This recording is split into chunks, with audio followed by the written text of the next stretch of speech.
Jai Hind student, welcome to biology class. Now students, we have already started the topic response to abiotic factors. Okay, कि how the organism they respond to the changing environmental condition, किस तरह organism response show करते हैं. इसमें हमने last lecture में बेटा regulation के बारे में पढ़ा था कि कौन से एनिमल्स हैं जिनको रेगुलेटर्स बोलते हैं and how they do regulation, जो कि एक वन ऑफ द रिस्पॉन्स है against the abiotic factors. Now इस लेक्चर में अब हम पढ़ेंगे कन्फर्मेशन के बारे में, या कन्फर्म्स हम इसको कह सकते हैं कि किस तरह ऑर्गेनिज्म जो हैं वो रिस्पॉन्स शो करते हैं. Okay, now we have seen कि जो ऑर्गेनिज्म है जो कि अपना बॉडी टेम्परेचर मेंटेन कर सकते हैं, होम्योस्टैसिस जिसको हम बोलते हैं, उनको रेगुलेटर्स कहते हैं. नाउ कन्फर्म क्या होता है बेटा? The organism which can not control their body temperature. About 99% of animal and nearly all plants do not have the mechanism to maintain constant internal body temperature. Their body temperature changes with the surrounding temperature. Now, अब बहुत सारे animals हैं and plants also जो कि क्या करते हैं, जो कि अपना बॉडी टेम्परेचर कंट्रोल नहीं कर सकते हैं. ठीक है, क्योंकि उनके अंदर कोई ऐसी बॉडी के अंदर मैकेनिज्म नहीं होती है जो कि इंटरनल बॉडी इन्वायरमेंट उनका कांस्टेंट रख सके, उसको कंट्रोल कर सके. Okay, and there are about 99% animals. तो इसका मतलब 1% ही एनिमल है जिसके बारे में हमने पढ़ा, जो कि जिनको हम रेगुलेटर्स कह सकते हैं. ओके, तो अब ये किस तरह अपना जो है रिस्पॉन्स शो करते हैं. Okay, there are small animals, for example shrew hummingbird. They have large surface area as compared to their volume.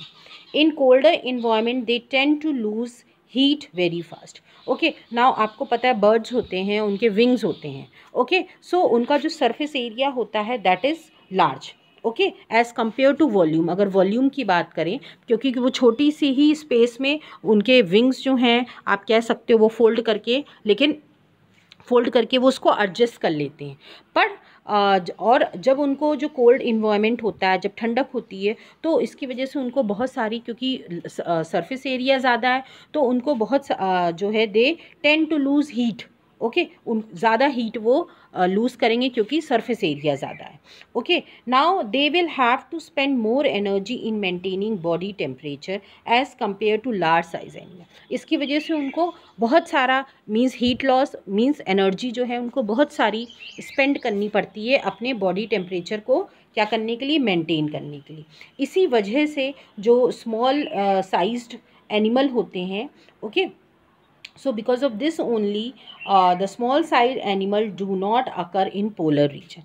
क्योंकि polar regions की अगर हम बात करें, आपको पता है वहाँ पे एक्सट्रीम कोल्डनेस हमेशा बर्फ़ रहती है, तो वहाँ पे जो है स्मॉल साइज अगर एनिमल होंगे तो वो सर्वाइव ही नहीं कर पाएंगे, क्योंकि उनकी जो बॉडी जो है, बॉडी का टेम्परेचर वो कंट्रोल ही नहीं कर सकेंगे, because it will be lost as a heat energy. तो इसलिए वहाँ पे जो है लार्ज साइज एनिमल ही पाए जाते हैं. Now this is the graph आप इस शो किया है किस तरह जो इनका रिस्पॉन्स रेगुलेटर्स आप देख रहे हैं वो कांस्टेंट विल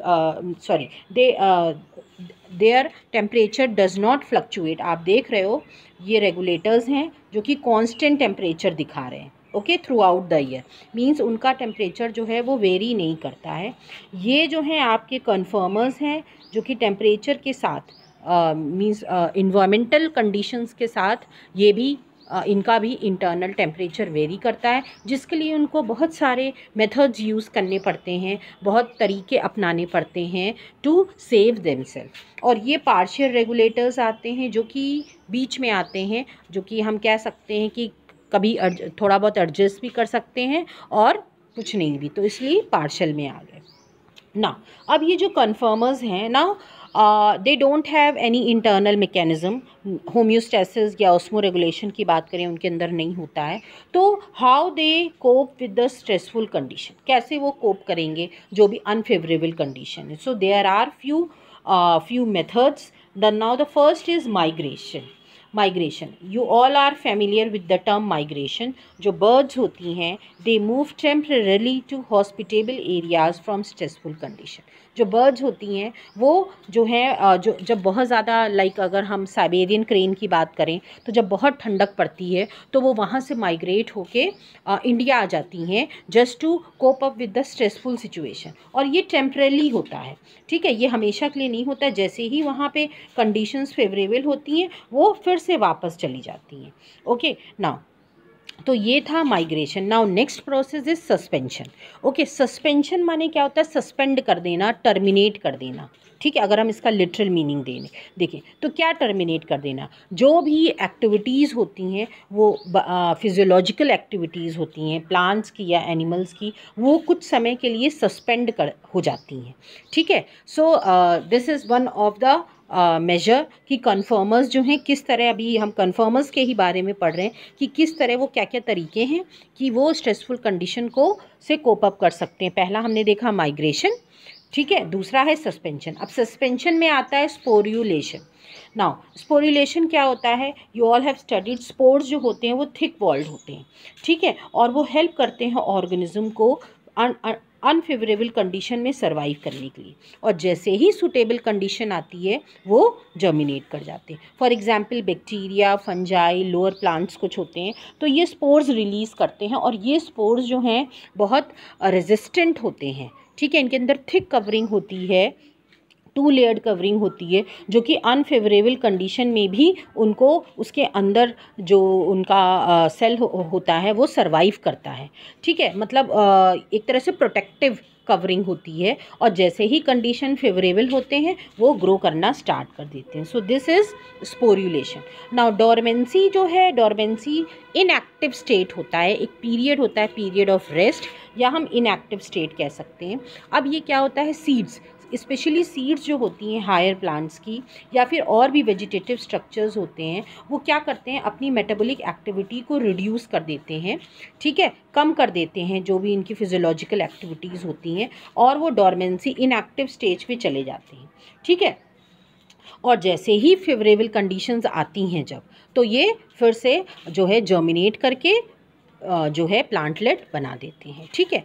तो in this way they go to dormant period. Okay, next है आपका हाइबरनेशन एंड एस्टिवेशन। हाइबरनेशन क्या होता है कि कुछ एनिमल्स हैं जो कि माइग्रेट नहीं कर सकते हैं, सपोज़ उनको उसी जगह रहना है, उसी स्ट्रेसफुल कंडीशन में रहना है, तो अब वो कैसे उस स्ट्रेस को अवॉइड करेंगे? तो वो क्या करते हैं? वो या तो विंटर स्लीप के लिए चले जाते हैं, लॉन्ग विंटर स्लीप, जैसे पोलर बियर, ठीक है, हाइबरनेट कर जाता है। जो इस प्रोसेस लॉन्ग विंटर स्लीप को क्या बोलते हैं कि जब तक वहाँ पे बहुत पोलर एरियाज़ में 6 मंथ ठंड होती है वो सोते रहते हैं, ठीक है। तो उनका जो भी मेटाबॉलिक प्रोसेसेस होते हैं वो भी क्या हो जाते हैं? सब कम हो जाते हैं, क्योंकि जब हम मूवमेंट में होते हैं तो ज़्यादा एनर्जी चाहिए। ओके, तो इस प्रोसेस को बोलते हैं hibernation.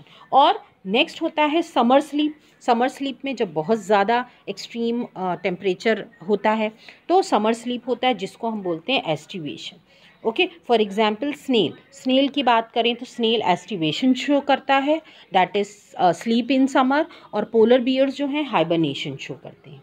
Next is diapause. This is the last method how conformers they cope up with the stressful condition.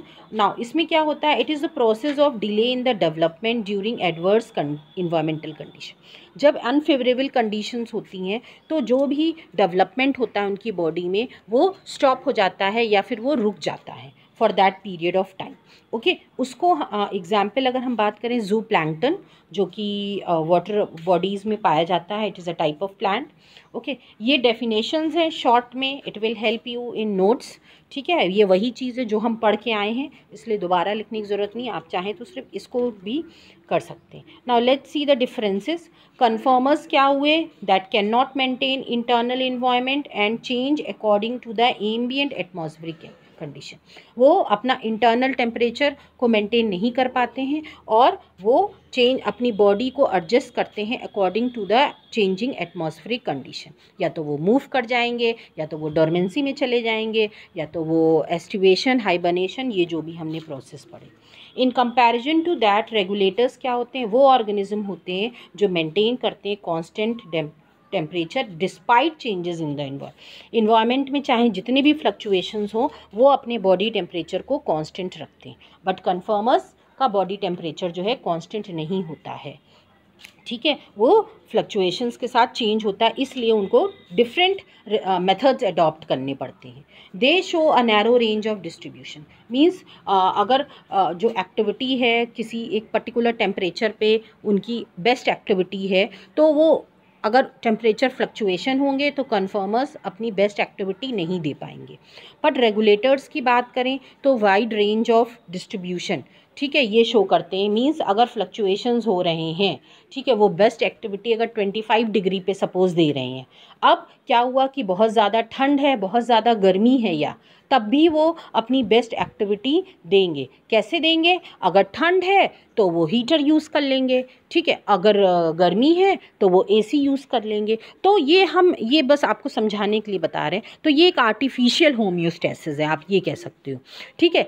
इसको बस समझाने के लिए मैंने एग्जाम्पल कोट किया है। तो इसी तरह की ये तो आर्टिफिशियल की बात हुई, हम आर्टिफिशियली अपने बॉडी टेम्परेचर को कांस्टेंट रख रहे हैं, ठीक है। हम अपनी बेस्ट एक्टिविटी 25 डिग्री पे ही दे रहे हैं, चाहे बाहर का टेम्परेचर 40 डिग्री हो, चाहे हो 10 degree, but I am making changes. तो ये हो गया आपका आर्टिफिशियल होमोस्टेसिस। पर अगर बॉडी के अंदर हम अपने मेटाबॉलिक चेंजेस ला रहे हैं, फिजियोलॉजिकल चेंजेस ला रहे हैं, तो दैट इज़ योर होम्योस्टेसिस या ऑस्मो रेगुलेशन भी हम कह सकते हैं। Okay, so this is all about the responses to abiotic factors. Now next we will start with the adaptations. Thank you everybody.